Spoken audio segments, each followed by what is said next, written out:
saya pertama kali masuk Unisla itu ada satu yang menjadi tantangan saya lebih ini ya, terutama visinya Unisla ya, visi itu kalau sudah bicara visi itu kan merupakan impian masa yang akan datang. Tantangannya adalah solusi masa depan. Ini kerangka berpikir yang bagi saya ini organ-organnya di Unisla sangat luar biasa ya. Mencantumkan visi kan satu hasil kajian renungan yang luar biasa. Sangat lama gitu sangat lama itu prosesnya selama. Sehingga dengan sedikit bekal saya dari finance ini, lebih-lebih Pak Rektor, Pak Warik juga ya pernah mencanangkan jadi Unisla akan mendirikan satu lembaga keuangan itu ya, atau finance itu. Jadi ini saya selalu merenung, saya yakin bahwa ini harus terwujud. Lebih-lebih sekarang ini dunia perguruan tinggi kan otoritasnya harus semakin bagus, semakin kuat itu ya. Artinya karena sudah bicara otoritas kampus, mau tidak mau kan universitas itu harus menggali ya banyak potensi yang terkait dengan kontribusi kampus. Kontribusi itu dalam bentuk apa? Bisa dalam bentuk finance, dalam bentuk ya yang lainnya. Tapi kalau bicara otoritas, mau tidak mau kan endingnya itu kan kesejahteraan, kesejahteraan dosen, kesejahteraan karyawan, itu kaitannya dengan finance. Ini yang kalau dulu pernah saya di WDL awal-awal dulu itu ada istilah gini Bu Asa, bagaimana membangun bintang-bintang di sekeliling itu ya, kita sudah bintang-bintang bertaburan di sekeliling usaha pokok bisnis. Nah, dulu kan ada visi yang gitu. Nah, ini artinya banyak mendirikan unit-unit bisnis yang sekiranya bisa memperkokoh ya dari kelangsungan hidup satu perusahaan. Nah, ini kan sekarang dunia akademis kan akan diajak ke sana itu ya. Otoritas berarti ada mata kuliah sekarang bergandeng tangan. Lebih-lebih kalau Unisla ini kan kita sama-sama lihat itu ya, sudah pakai lambang NU lah ya, itu bintangnya 9 itu ya. Itu juga impian saya. Barangkali mungkin idealnya ke depan Unisla punya 9 bintang ya kan, memberikan kontribusi. Mungkin lembaga finance, mungkin lainnya. Nah, ini yang impian-impian harus kita mulai renungkan. Nah, saya selaku bagian dari orang yang diberi pengalaman ya di bidang finance ini juga sudah mulai merancang ke sana. Artinya juga hasil wacana Pak Rektor, Pak Warik ini sempat saya juga tindak lanjuti, terutama dengan Pak Warik II. Bagaimana Pak? Kayaknya Pak Warik II kan waktu itu sangat optimis, sangat semangat. Kayaknya saya suruh berangkat konsultasi di OJK itu.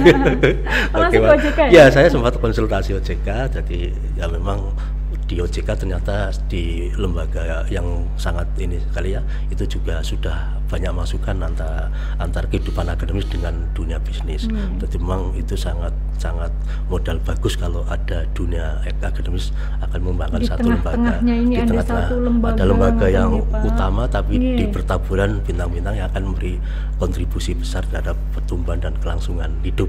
Karena endingnya kan nanti multipliernya banyak itu, kalau artinya kesejahteraan dosen, karyawan, mungkin biaya kuliah mahasiswa menjadi murah kan itu ya. Ini ya, jadi ini yang harus mulai menata. Tapi kelihatannya ini sejalan dengan program pemerintah gitu Bu Asa ya. Dengan Pak Menteri ini katanya juga komposisi dosen kan harus 40% praktisi ya Bu Asa ya. Nah, ini kan berarti wacana Pak Menteri kan ke sana. Otoritas kampusnya harus semakin terus diperkuat. Itu yang menjadi kelihatannya ya, menjadi suatu kondisi yang sangat sinkron lah dengan pertumbuhan dunia pendidikan ke depan. Nah, sehingga itu kan salah satu model yang akan menjawab tadi solusi masa depan itu. Solusi masa depan. Bagaimana nasib adik-adik yang sudah lulus ya, sudah bisa direkrut dalam lapangan atau dunia kerja atau belum. Nah, ini kan kita pikirkan. Ya, contoh soal mengapa saya bermimpi katalah punya lembaga keuangan. Contoh kecil seperti hasil konsultasi itu ya di OJK itu, bahwa kan ada 3 grade gitu. Grade yang memang kecil, sedang, besar untuk permodalan. Ada permodalan yang 6 miliar, ada 15 sama 50. 6 miliar saja itu sudah bisa membuka namanya 40 kantor unit. Itu. Nah, padahal kita Kabupaten Lamongan hanya 29 kecamatan. Nah, berarti kalau kita berdiri tiap kecamatan ada bisa kan itu ya, karena 40 tadi. Atau yang kedua, kita hitung dengan komposisi perekrutan. Katakanlah tiap kecamatan seperti BDL itu kan ada 5 personil Nah, ada 5 personil kali katakanlah 30, Setiap kecamatan. 150 kali ya. Berarti ada 150 potensi yang bisa merekrut alumni kan gitu ya kalau Unisba. Belum nanti bisa di luar kota. Itu baru. Nah, ini kan wacana-wacana yang terus menjadi rumusan. Jadi mudah-mudahan, tapi insya Allah ini selama Pak Rektor jajarannya ini akan konsis, saya kira bisa terwujud. Semoga Jadi, bisa terwujud, amin, Pak, amin, ya. ya, Karena betul, itu cita-cita yang sangat mulia betul. untuk kelangsungan mahasiswa juga. Ya. Dan saya kira strategi awalnya apa ya, Pak Rektor itu sangat tepat kalau memang lembaga finance menjadi pertama ya, urutan pertama. Karena apa? Karena dari finance yang profesional ini kan akan bisa menggerakkan ke yang lain nanti, ya kan, mungkin ke bidang-bidang lain itu. Jadi memang mungkin ini sangat apa ya, tembakan yang sangat pas gitu. Tapi mudah-mudahan bisa terwujud. Dan saya juga kalau memang dilibatkan untuk membantu mengawal ya, memang sudah menjadi tugas ya. Tugas. Sebagai panggilan hati. Ada panggilan hati, ada panggilan hati, betul. Ya. Karena kan kalau sudah bicara pemberdayaan sangat menarik Bu Asa. Itu kan bagian dari pemberdayaan. Bagaimana bisa memberdayakan SDM yang ada, memberdayakan potensi yang ada, itu yang sangat mungkin krusial lah. Mari kita doakan bersama-sama semoga lembaga ini bisa segera terwujud ya, Pak. Tapi yang penting tetap optimis gitu ya. Amin, amin. Sekarang kembali lagi ke pekerjaan. Iya. Saya mau dong dikasih cerita suka dukanya sejak awal. Kan 23 tahun Pak ya, itu bukan usia yang muda lagi, itu sudah remaja menginjak, sudah pengalamannya pasti banyak sekali. Suka dukanya apa saja Pak, bisa diceritakan yang paling terkenang Iya, terima kasih Bu Asa. Jadi kalau bicara pengalaman itu, saya memang bergabung di perbankan itu tahun 97, tapi sebelumnya juga saya sudah berbekal 7 tahun sebelumnya ya, juga di konsultan manajemen dan keuangan, bahkan sampai pernah menjadi ikut di tim auditor independen BPKP ya, itu pernah, sehingga tahun 97 di Surabaya ya, waktu itu di Surabaya tahun 90 sampai 97 berlanjut di Lamongan. Nah, karena dulu sebelumnya ada cerita bahwa saya pernah audit di Lamongan, terutama di BUMD, termasuk PDAM, PD Aneka sama Bank Daerah. Nah, setelah itu tahun terakhir 96 yang akhirnya 96 saya diminta Pak Direktur Bank Pasar dulu itu ya untuk bergabung. Nah, saya bergabung di Bank Daerah itu masih Bank Pasar, itu aset masih 3,5 miliar. 3,5 miliar dengan jumlah karyawan 100 pegawai. Akhirnya kan otomatis gaji itu kan sangat minim. Nah, ini kita akhirnya yaitu ada PR besar waktu itu, bagaimana bisa mendongkel Bank Pasar menjadi bank yang terus besar sehingga meningkatkan kesejahteraan tadi. Ya pesan-pesan memang ya sangat ini ya, saya merasakan sangat luar biasa. Apalagi kalau kesan ya, kalau pahit manis itu biasa ya, biasa. Tapi pekerjaan yang biasa, dan itu memang itu ilmu ya, itu kan ilmu. Itu kesan itu kan ilmu. Pembelajaran. Kalau tidak itu kan mungkin tidak akan pinter-pinter ya, karena harus bisa. Yang penting siap dan mampu menghadapi tantangan itu. Itu mungkin kunci yang harus kita pegang. Kemudian kalau ya jelas kesan itu di mana-mana saya kira juga sama Bu Asa ya. Ada yang bisa gampang, ada yang mudah, kemudian ada yang kadang dianggap juga berat, itu biasa dalam kehidupan. Tapi semua itu kalau kita terima dengan sabar, disyukuri bahwa itu di balik itu ada makna, ada hikmah gitu. itu yang luar biasa lah. Artinya dari kinerja yang begitu, mungkin saya menilai karena saya sedikit ada ilmu masalah kinerja itu, dengan aset 35, posisi karyawan 100. Nah, ini kan satu hal yang cukup memprihatinkan. Mungkin kalau orang ekonomi analisa ini kok analisanya sangat negatif gitu ya, negatif. Nah, ini itu kerja keras di situ, sehingga dalam tempo 2-3 tahun akhirnya dari aset itu sudah cukup melambung terus, akhirnya sampai kerja itu kan tidak hanya fokus pada masalah kegiatan operasional, cari uang, menyalurkan uang itu Bu saya, tapi ternyata lebih ke orientasi pasar itu ya. Kemudian bagaimana meningkatkan trust terhadap masyarakat itu ya, kepercayaan itu. Akhirnya ya alhamdulillah tahun 99 itu Lamongan mendapat penghargaan dari Presiden Soeharto ya. Hanya gara-gara itu modal kaleng itu ya. kotak biru itu Simapan. Ya itu pertama itu kan kemudian diluncurkan tahun 96, tapi 99 sudah mendapat penghargaan itu, karena itu satu pembelajaran yang luar biasa di masyarakat. Terus berturut-turut akhirnya Bank Darul Aman ini ya terus berkibar lah, tidak hanya di kancah regional tapi juga nasional, dan sekarang ini alhamdulillah asetnya sudah hampir 500 lah ya, 500 miliar. Ya tingkat kesejahteraan teman-teman juga semakin ya minimal semakin mapan lah dibanding tahun lalu. Ini kesan yang cukup ini. Tapi yang jelas memang saya juga selalu berpesan, kebetulan sekarang ini kan saya sudah masuk generasi yang paling tua. Sudah sesepuh Pak Nggih. Sudah sepuh. Jadi tugasnya ya hanya memberikan motivasi bagaimana minimal kelangsungan hidup perusahaan harus terus dipertahankan. Iya benar. Kemudian syukur-syukur orientasinya tidak hanya di Lamongan ya, bisa buka cabang sampai di luar Lamongan. Karena kan terlanjur BDL kan sudah ada di mana-mana namanya kan gitu. Ini yang jadi itu yang sangat mungkin ini. Berarti di Lamongan ini seluruh kantor cabang atau unit BDL ada totalnya berapa Pak?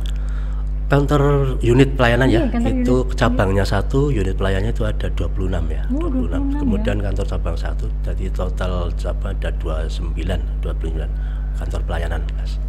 Hampir di tiap kecamatan bahasa itu ada. Oh, di tiap kecamatan ada ya. Iya, terus untuk pangsa pasarnya menargetkan apa Pak? Pedagang atau petani atau bagaimana itu? Iya.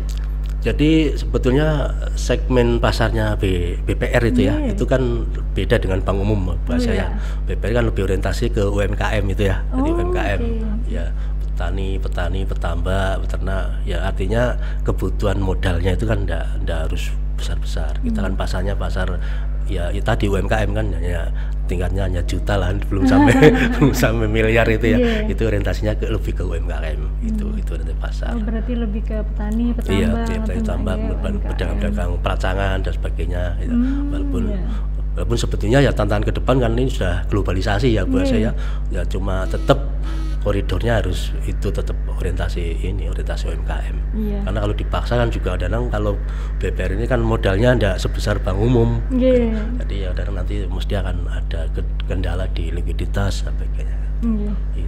Kira-kira bisa nggak Pak, kalau kan BDL Bank Daerah Lamongan ini lalu membuka cabang di kabupaten-kabupaten lain gitu, kira-kira ada peluang atau memang bagaimana Pak? Memang dicanangkan seperti itu atau bagaimana? Ya sesuai aturannya di OJK itu kan memang ada aturan yang bisa membuka cabang, cuma biasanya tempatnya yang agak berbatasan dengan kabupaten Lamongan, seperti arah barat mungkin di Burno itu ada ini, kemudian di Tuban dengan mana itu apa yang dekatnya Widang katanya itu kan sudah lain kabupaten.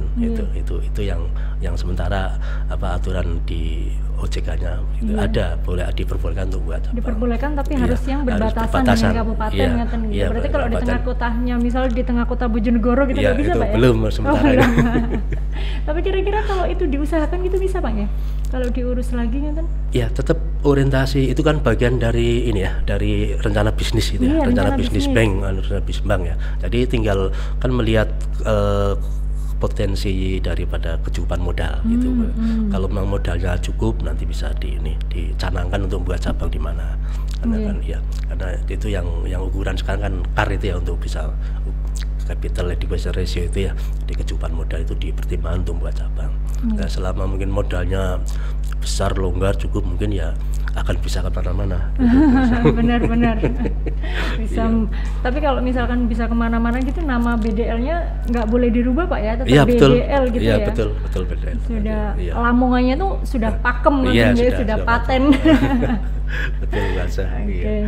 Tapi untuk mahasiswa sendiri sampai detik ini ada nggak Pak yang langsung bilang ke jenengan ngatain misal, Pak saya ini pengen kerja di bank, saya ini harus melakukan apa? Mungkin karena tahu jenengan ini ahli di bidangnya ngatain ada curhatan-curhatan seperti itu, pernah mengalami seperti itu ngatain? Kalau curhatan saya kira bukan pernah lagi tapi sering buat. Oh sering ya?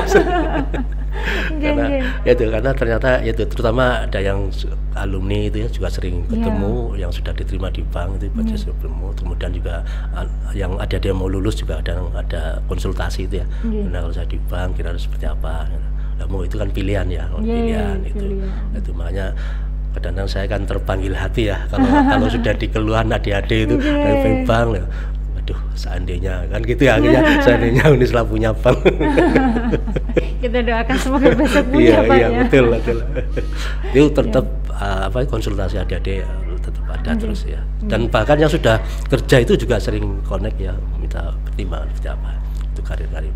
Kalau yang terutama di Bedel sih enggak kemana-mana ya, karena boleh masih junior itu kan, jadi sering konsultasi juga. Dan saya juga secara tidak langsung juga ikut menilai ya, mengevaluasi kalau ada yang kurang pas kan enak saja saya tegur. Gitu. Bibi sekarang tugasnya di controlling itu kan, dari tidak hanya kontrol uangnya saja, tapi kontrol kinerja juga kinerja, ya. Itu. Kemampuannya juga juga itu. Terus mungkin ini tips dari jenengan Pak ya. Kalau misalkan ada seorang mahasiswa yang dia memang bercita-cita pengen kerjanya di finance atau di bank lah, itu kira-kira hal yang dipersiapkan itu kira-kira apa Pak? Hal yang mendasar dulu. Iya. Jadi saya selalu memberikan itu ya, motivasi terhadap adik-adik, terutama karena betul semester saya pegang semester yang tua-tua tuh Bu aja. Semester 6, 7, 8. Jadi itu mesti kan pembekalan ilmu saya tidak 100% di orientasi masalah ilmu teori ya, tapi kadang-kadang saya kadang ada negosiasi 50-50. Mesti minimal ya brainstorming. Nah, ada konsep tip yang saya berikan pada adik-adik itu, ini mungkin ya ada sedikit lucu lah mungkin. Jadi saya nun sewu ya, membuat satu tips sendiri TDP, TDP Pak. Jadi apapun situasinya sekarang, persaingan global banyak sekali yang harus bersaing dalam dunia kerja. Itu semua kalau hanya bicara IP, semua IP bagus semua, kan itu ya. Kalau bicara pengalaman itu juga teman-teman adik-adik juga selalu mencari banyak pengalaman. Kemudian kompetensi ya Bu saya, kompetensi juga sekarang tiap universitas kan juga sudah punya lembaga LPS itu ya, untuk kompetensi, taman kompetensi, tapi coba ada orientasi yang kadang-kadang di luar perhitungan ya, terutama kalau sudah masuk ranah tes itu ya, psikotes. Kalau tesnya masih TKDA, akademis itu juga itu bersaing ketat. Tapi kalau sudah masuk pada ranah wawancara, itu yang kadang-kadang subjektivitasnya akan muncul gitu ya di sana. Tidak atas dasar kamu pinter atau kamu rendah itu. Tapi kadang-kadang ada faktor lain. Itu yang saya sering itu, faktor lain. Kadang-kadang karena apa? Saya bicara ini karena banyak pengalaman ya, orientasi masuk wawancara. Kalau di dunia ini ya, dunia profesional, sama-sama IP-nya bagus, hasil ujian bagus, tapi kadang-kadang ya mohon maaf, ini ternyata faktor nasib masih ikut.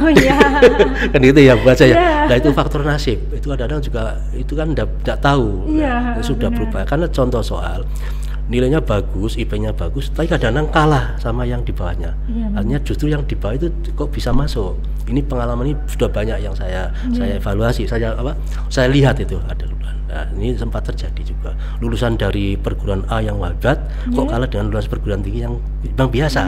Nah, ini faktor apa? Nah, ini kadang-kadang kita itu mencoba. Ini juga salah satu tip yang saya berikan, ini hanya mencoba-coba ya.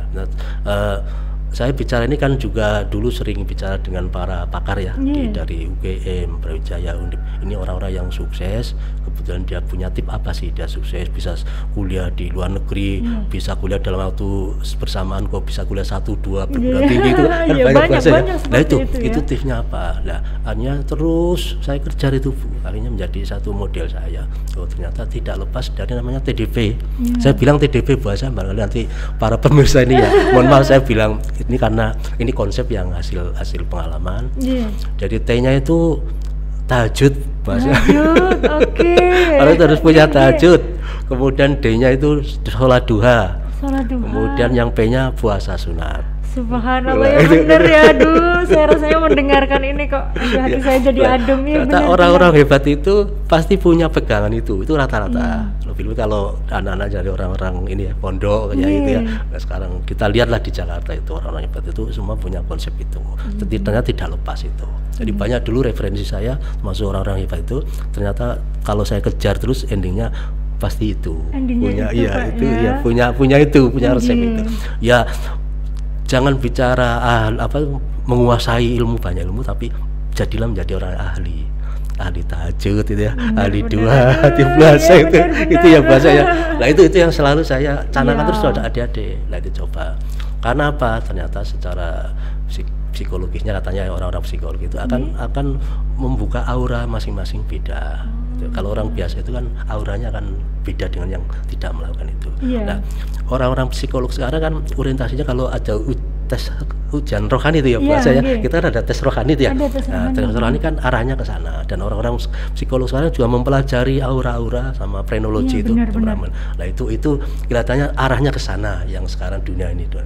Kalau cari orang pintar itu banyak, tapi nanti kalau pintar plus jujur plus macam-macam kan itu yang itu bahasa. Ya itu yang sering saya canangkan dengan adik-adik. Sudahlah, minimal harus pegang salah satu, tahajud saja atau dua saja atau puasa. Karena apa? Orientasi manajemen waktu harus mulai dihitung. Jenengan dalam 1 minggu itu hanya kuliah berapa kali, kan gitu ya? Seminggu hanya 3 hari. Nah itu kan banyak waktu kosong. Menyalakan waktu 2 atau berapa. Kalau masih beratan ya latihan 2 rakaat. Tahajud juga gitu. Nah, ini nanti pasti akan ada hasil beda. Itu investasi jangka panjang, investasi murah dan jangka panjang. Karena apa? Kuncinya tidak sukses di saudara, nanti anak Anda, tidak anak Anda, cucu Anda. Betul, itu mungkin bahasa mungkin coba sekilas lihat di masyarakat itu ya. Mungkin ada faktor lain. Saya juga punya kenalan seperti itu, Pak. Itu yang mungkin puasa, akhirnya nasibnya bagus. Ya itu saya juga kalau tidak salah saya 20 orang ahli ya. 20 profesor yang waktu itu saya kenal, dan akhirnya ada memang dulu saya yang sangat heran juga dari Gajah Mada itu kok bisa dalam waktu bersamaan dapat 3 gelar doktor itu ya. Gitu ternyata ujung-ujungnya yang dijawab seperti itu Pak ya. Jadi pada saat alma ya dia tidak jawab, tapi karena saya semakin dikejar terkejar ya, penasaran, pasti punya tip gitu. Berarti selama ini Pak Raswaji ini terus bilang ke mahasiswanya bahwa saya canangkan itu sebenarnya. Lebih payung kita ini lembaga Unislah, Unas Islam. Nah, kita punya ciri beda, punya tampil produk beda kan itu. Nah, cirinya apa? Islam brandingnya Islam, memang Islamnya catnya hijau. Itu kan sinkron itu hanya pikiran saya Pak Nur bahasa itu. Tapi kalau enggak tahu nanti kalau